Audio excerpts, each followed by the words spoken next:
네, 반갑습니다. 테슬라 주주 여러분들. 여러분들, 요즘 테슬라를 보면 어떤 생각이 드시나요?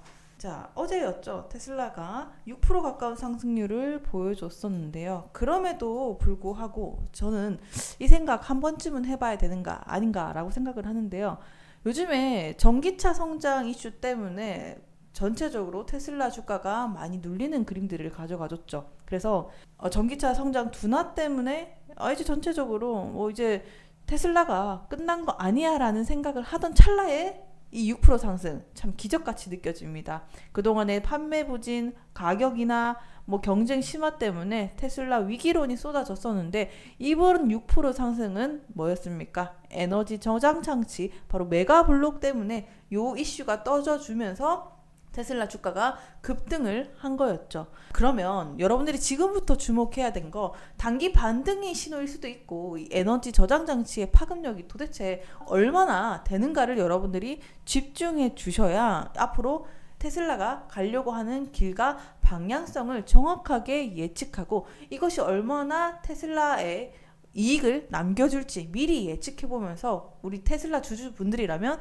미리 정리해보고 점검해봐야 되는 시간이 아닌가 생각을 합니다. 그래서 제가 오늘 영상에서 여러분들 어디에서도 볼 수 없는 내용이죠. 이거는 단순히 저는 그냥 배터리가 아니라고 생각을 합니다. 그 이유는 배터리, 스위치, 변압기를 올인원 시스템을 하는 건데 여기까지는 다들 아실 거예요. 설치 시간은 23%, 건설 비용은 40% 절감을 한다고 하는데 막상 이렇게 수치만 들어서는 과연 이게 얼마나 영향을 줄까 이런 생각이 드실 수 있을 것 같아요. 그래서 제가 그걸 하나씩 비교 분석을 해드리면서 앞으로 이 성장성을 얼마나 가져오면서 테슬라가 도대체 이걸로 뭘 하려고 하는가, 앞으로 테슬라 주가에는 어떤 영향을 미칠 수 있을까, 이런 데이터를 정리를 해왔으니까 여러분들 오늘 영상 절대 놓치지 마세요. 그러니까 어디에서도 볼 수가 없는 핵심 내용들만 풀어드리도록 하겠습니다. 자, 이것만 알고 가세요. 태양광, 풍력 이런 재생에너지의 큰 약점은 간헐성인데요. 우리의 테슬라 메가블록은 그 문제를 해결할 바로 게임 체인저가 될 수 있습니다. 자, 이것을 보면서 바로 시작해 보도록 할게요. 자, 여러분들은 지금까지 테슬라라고 생각을 했을 때 뭐였죠? 당연 전기차를 떠올립니다. 그죠? 전기차, 테슬라는 이제 전기차 기업이 아니라 저는 전력 인프라 기업으로 변신하고 있는 이제 그 구간으로 완벽하게 자리매김하고 있다라고 생각을 하고 있는데 그 중심에는 메가블록을 기억을 해 주셔야 됩니다. 자, 잠깐 여기서 메가블록이 뭔지 개념 정리부터 하고 이해를 돕도록 하겠습니다. 일단 메가블록, 요거는 배터리랑 스위치, 변압기 통합한 시스템이에요. 올인원입니다. 일단 뭐든 패키지 상품이면 좋죠. 묶어서 판매하면 뭔가 시장에서 경쟁력이 있는 뭔가 특급 상품이야, 이렇게 기억을 해주시면 됩니다. 그러니까 효용 가치가 많으니까 이런 거를 개발했다라는 거는 여러분들이 조금 집중을 해주셔야 된다. 이렇게 나온 이 상품이 어떤 역할을 하게 되느냐, 설치 시간을 23% 단축을 하고 건설 비용을 40% 절감했다. 이렇게 절감했다라는 소식이 나와주면은 영업이익에 영향을 줄 수 있기 때문에 테슬라가 그동안 전기차 부진으로 있었던 그런 부분들 있죠. 이런 것들 이런 식으로 상쇄할 수 있겠네라고 여러분들 투자하시는 분들이라면은 미리 좀 유추해보는 연습도 필요합니다. 어쨌든 비용 절감을 땡겨와가지고 전기차 부분을 상쇄할 수 있겠다. 그러면 테슬라의 주가도 다시 또 회복세를 그려줄 수 있겠다. 이런 식으로 이해를 해보기 시작을 하는 거죠. 투자자라면. 그래서 이 전기차 사업에서 쌓은 제조 이런 기술들을 테슬라가 수직 계열화를 통해서 ESS에 적용을 한 겁니다.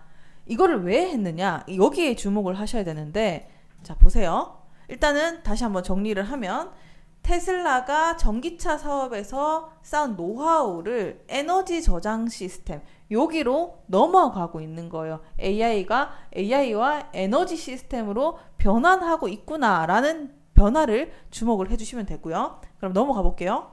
그 다음에 여러분들이 아셔야 될 거는 지금 전 세계적으로 어떤 수요가 많아지고 있죠? 전력 인프라, 여러분들 우리나라로 치면은 HD 현대일렉트릭이라든지 LS 일렉트릭이라든지 이런 기업들 기억하시죠? 이것들이 전력 인프라 기업입니다. 그쵸? 근데 이것들을 변신하고 있는 게 또 테슬라다라고 볼 수가 있어요. ESS랑도 맞닿아 있는데 시장부터 이해를 하셔야 됩니다.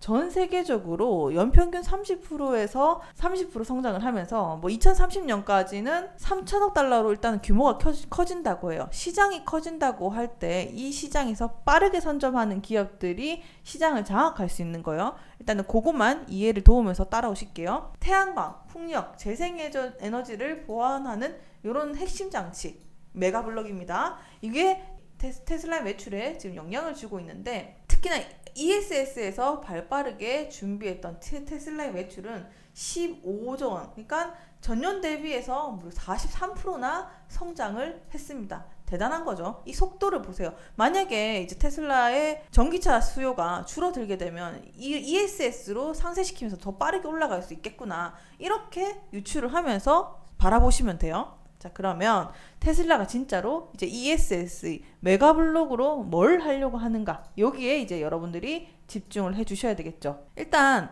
일론 머스크는 얘기했습니다. ESS에 메가블록을 두고 이거는 차세대 성장 동력이야 라고 말을 했어요. 그러면서 이거 장기적인 게임 체인저 역할을 할 거야 라고까지 자신감 있는 의사를 표출을 했는데요. 저는 여기에 테슬라가 앞으로 구성하는 포트폴리오가 상당히 폭넓어지고 다양해지게 하는 그런 것들을 구성하는 시발점이라고 생각을 합니다.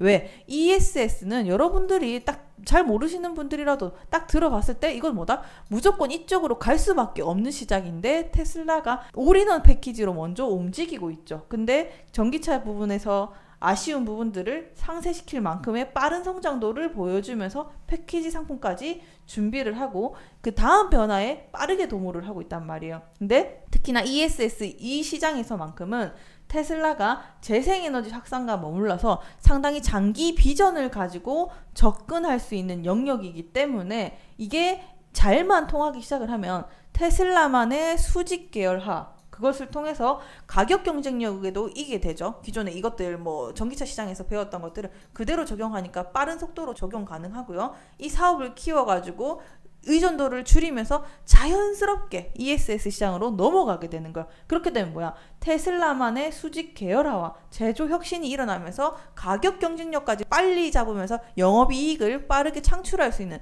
이런 전략이 될 수 있겠다라고 우리가 이해할 수가 있겠죠. 자, 그러면 정리를 한번 해볼까요? 지금 어떤 상황이냐? 자, 지금 전기차 시장이 점점 둔화를 하고 있습니다. 그런데 자, 지금 블룸버그에서 예측하건대 ESS 시장 장악력은 15배 이상 성장한다라고 하죠. 전기차 시장에서 테슬라가 부진하고 있는 게 투자자들이 한참 불안해하고 있는 요 구간에서 ESS 신제품을 테슬라가 떡하니 내놓게 되면서 성장 스토리가 딱 제시가 됐는데 이 시장이 무려 성장 속도가 15배 이상을 성장한다는 거, 이거 완벽한 시나리오가 아닌가 저는 생각을 해요. 그래서 전체적으로 그림을 그려보면은 주가는 상승했다가 떨어지고 상승했다가 떨어지는데 한참 조정을 받고 있을 때 이제 가진 악재들이 충분히 반영이 되면서 이 구간에서는 전기차 때문에 받은 악재들이었단 말이에요. 근데 뭐다? 뭐 2026년에 제가 말씀드렸다시피 로보택시 이슈도 있고요. 그리고 ESS까지 더해지게 되면 이 다시 회복해주는 가속도가 충분히 붙을 수 있는 재료들이 지금 질비한 게 아닌가라고 생각을 하고 있고, 전체적으로 시장 둔화가 테슬라의 대응이 에너지와 AI 로봇 수면 위로 계속 드러나고 있는 시점이 지금이다. 거기다가 지금 테슬라가 ESS 메가블록을 발표함으로써 이게 재생에너지 확대의 필수 솔루션이라는 거를 다시 한번 자리매김을 했다. 근데 여기서 자, 지금 블룸버그 전망 15배까지 이상 성장한다고 하는데 규모까지 500조 원 달랍니다. 이거를 빠르게 선점하는 사람들이 많은 캐파를 장악할 수가 있겠죠. 자, 그러면 여기서 아까 말씀드렸듯이 이 노하우를 공정을 단순화시켜가지고 비용 절감까지 준비가 됐어. 우리가 생각하는 거 이쯤에서 왜 이 재생에너지 시장이 주목을 받고 있는가, 이것도 한번 생각해봐야 돼. 결국에 기업이 달려가는 거는 수요 때문에 미리 시장을 선점하려고 가는 목적이 크죠. 이걸 알기 위해서는 재생에너지는 왜 주목을 받을까요? 풍력이나 태양광, ESS 없이는 이 전력망이 불안정해질 수 있습니다. 그쵸? 우리 앞으로 뭐 AI도 발달하고 다음에는 전력망 공급이 가장 필수적인데 이것들이 마련이 되어야지 뭐 AI 산업이든 이런 인프라 사업을 확장시킬 수가 있어요. 근데 세계 각국이 ESS 투자를 확대 중인 것도 전력망 불안정성들을 해결하기 위해서 ESS를 확산시키고 있는 겁니다. 거기다가 ESS의 가장 핵심을 파고들면서 테슬라의 메가블록은 뭐다? 굉장히 싸고요. 싸고 이 불안정성까지 상쇄시킬 수 있으면서 이미 테슬라는 뭐다? 장기 계약도 많고요. 이미 시장에서 인정받고 있는 파트라는 거죠. ESS 이쪽 부분. 그러다 보니까 성장, 특히나 이 부분에 있어서만큼은 테슬라가 굉장히 빠른 속도로 증가를 하고 있고 거기다가 올인원 패키지를 통해서 비용 절감까지 빠르게 올라가면서 수요를 감당하면서 영업 마진율까지 높일 수 있는 시스템을 지금 다 마련해 둔 거다. 이렇게 정리를 할 수 있는 상황이에요. 이해되셨죠? 그래서 저는 테슬라 주주 여러분들이라면 이거 결코 쉽게 보지 않아야 된다. 이게 진짜 굉장히 중요한 포인트다라고 생각을 하는 게 여러분들 무슨 생각이 들어요 지금? 아 전기차 막 고꾸라진다라고 하는데 뭐래요? 다음 먹거리의 성장 속도가 정말 빠르구나. 이렇게 기억을 해주셔야 된다는 거예요. 아까 15조 원이라고 했죠? 그러면 뭐다? EV 시장에서 이게 꺾여도 전기차 시장에서 꺾여도 테슬라는 충분히 새로운 먹거리가 될 수 있겠다. 왜? 거기다가 단순히 에너지 저장 장치가 아니라 플랫폼 기업까지 마련해 놓으면서 이 모든 걸 세팅을 해놨으니까 그 다음 거 준비만 하면 됩니다.